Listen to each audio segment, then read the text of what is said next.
Top 10 Restaurants That Don't Exist Anymore. Hello everyone. Thank you for stopping by our YouTube channel Interest Spot. Are you aware of the top 10 restaurants that no longer exist? I'm sure you've seen a lot of them.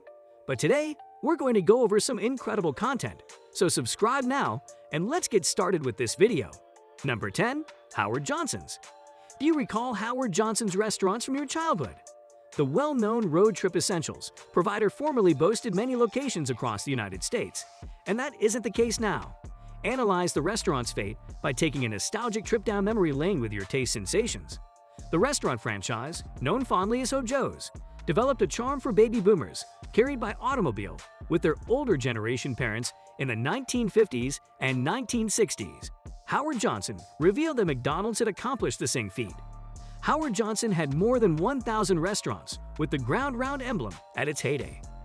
Howard Johnson's hotel businesses began in the 1920s and grew in tandem with American car culture. It has more than 1,000 of the chain's distinctive orange roofs dotted American roads in the 1960s. The hotel component of the trading firm was offered, which was still there but lacked the classic Joe design features. Meanwhile, the trading company's food division was progressively dying, with only one Howard Johnson remaining. Number 9. Kenny Rogers Roasters.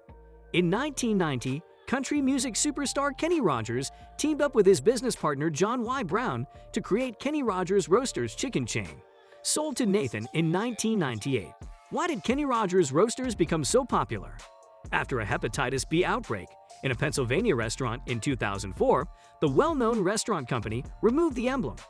An epidemic occurred after the organization was declared bankrupt, and the Outback Steakhouse effectively shattered the network by selling their royal property.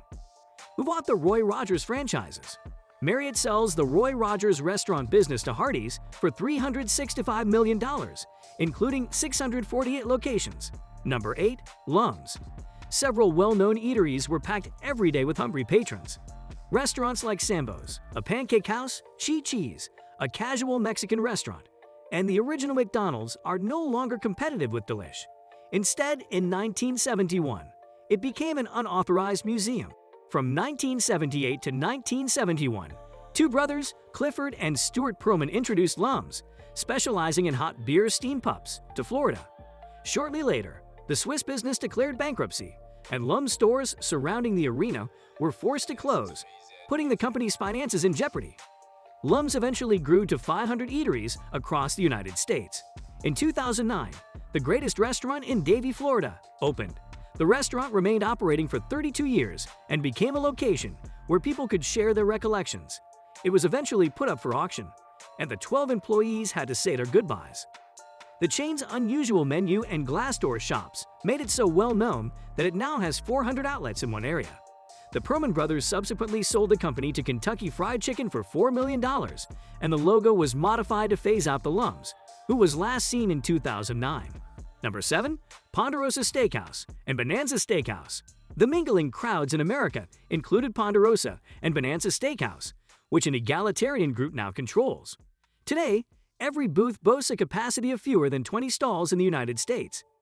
After 4 to 5 years of high standing, one of the remaining Bonanza Steakhouses was destroyed. After a year, in Tupelo, Mississippi, the restaurant shuttered and replaced a Dollar General. Given this information, it is not guaranteed that the new shop will be rebuilt in a single location. Still, it does create great regret and nostalgia among those who remember these eateries. These eateries are now closed for no apparent reason. According to USA Today, a plausible cause makes sense, albeit it has to be validated. Several of America's major restaurant chains have lost more than half of their profits by shutting a substantial number of national sites, they discovered. Number 6. Pup and Taco. Pup and Taco is a taco, hot puppy, and pastrami sandwich restaurant that originated in Southern California. He moved into his first apartment in Pasadena in 1965, and they grew to 62 establishments across the country in 1973, just a few years later. Despite the chain's called specified cleats, Pup and Tacos featured a considerably broader assortment than absolute cleats. Tacos, hamburgers, hot dogs, and pastrami sandwiches are just a few examples. Pup and Taco became recognized for its high-ranking chairs, which drew many consumers. Regrettably, this has also been their undoing. The first restaurant debuted in 1965, and success followed swiftly. By 1973, there were 62 locations. Taco Bell sold 99 Pup and Taco restaurants in California in 1984, but not the 3 locations in Albuquerque that were rumored to be Pup and Taco. In the 2010s, these shops all got closed at some point. Number 5. Mini Pearl's Chicken. You've probably heard about the Mini Pearl fried chicken fiasco if you've been franchising for a long time. KFC has become one of Mini Pearl's most formidable competitors. Mini Pearl's Chicken, in reality, has evolved into one of the more realistic fast food restaurants designed to compete with KFC.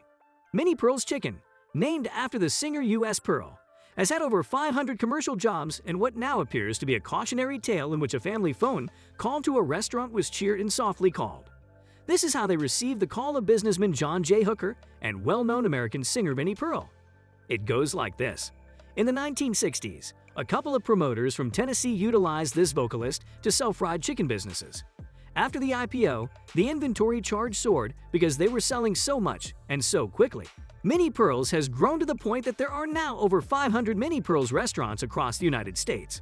Unfortunately, the entire effort began to fail due to a lack of forethought in linked meals and recipes. Number 4. Henry's Hamburgers. Henry's Hamburgers was the 1950s, 1960s, and 1970s American fast food restaurant franchise. There is currently only one franchise location.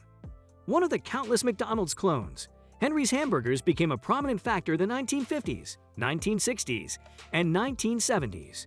In the early 1960s, there were over 200 Henry seats, which was more than McDonald's had at the time. Only one Henry's place remains open today due to a significant decline in performance caused by a lack of fit and a horse meat problem. Number 3. Beefsteak Charlie's. The Beefsteak Charlie restaurant became a franchise in 1976. In the fall of 1975, restaurateur Larry Ellman's steak and brew business, part of the Longchamps Company, filed for Chapter 11 reorganization. Beefsteak Charlie has replaced Steak and Brew. There may not be credible references to the eponymous dining room, since the business initially applied for the Beefsteak Charlie trademark in March 1976. It's worth noting that there was no previous trademark. The furnishings of the dining area were famous for their walls, fashioned with photos of horse races. The well-known meat sandwiches were also the center of attention, and many sports fans have adopted them as a favorite. Unfortunately, in March 1933, a fire broke out. A handful of racing photos were destroyed, and some stayed in the family of the later owner, William Soshnick. In Manhattan, Beefsteak Charlie's first opened its doors in 1910. The restaurant's reputation grew steadily as it became recognized for treating its guests well by serving salads and shrimp. Then there came the boozy side dishes, which included sangria, beer, and wine. While your gratifying favorite eateries are close, this is by no means a fantastic present. Beefsteak Charlie became a comfortable spot to dine and have fun for folks in the 1970s and 1980s. Restaurant proprietors, on the other hand, were unable to keep up with the growing competition. In addition, the proprietors have not implemented any incentives for repeat consumers. The commercial business version was not intended for the domestic market in any way. Number 2. TCBY. TCBY began as the and see the first frozen yogurt store in 1981. Who doesn't like frozen yogurt, right? It's good for you, and it's ice cream season. We're true believers. In the year 2000, Mrs. Fields Holdings bought the chain. All TCBYs and Mrs. Fields have strong logo equity among consumers, according to the Chicago Tribune at the time. In 2008, the organization sought a financial ruin guarantee and requested a restructuring agreement to escape financial disaster. Unlike all eateries on this list, between 2001 and 2011, TCBY shuttered almost 1,300 shops, leaving just 405 open in 2011. Number 1. Horn and Hardart. When the completely automated Eatsa restaurant came and vanished more than a century ago, there was Horn and Hardart. Coin-operated vending machines began dispensing hot, fresh, and less expensive meals in 1902. The final vending machine in New York shuttered in 1991, although the logo was resurrected in 2017. The leading fast food automated establishment, or automatons, was Horn and Hardart. For a cup, you may purchase meals that have been made and sorted for you at the rear of the window. Everything you needed to do was pick up what you wanted and pay for it using a vending machine. It became the one-of-a-kind present that spared customers from having to spend their lower backs for more cash. which is why it became so popular. However, this is thought to be the quickest method to obtain meals on the move without waiting in a long line at a cash register. Horn and Hard Art's final course, however, closed in 1991. So that concludes today's video. Are you as taken aback as I'm after discovering about these major corporations? Please share your thoughts in the comments area below. To stay up to date, click the subscribe button.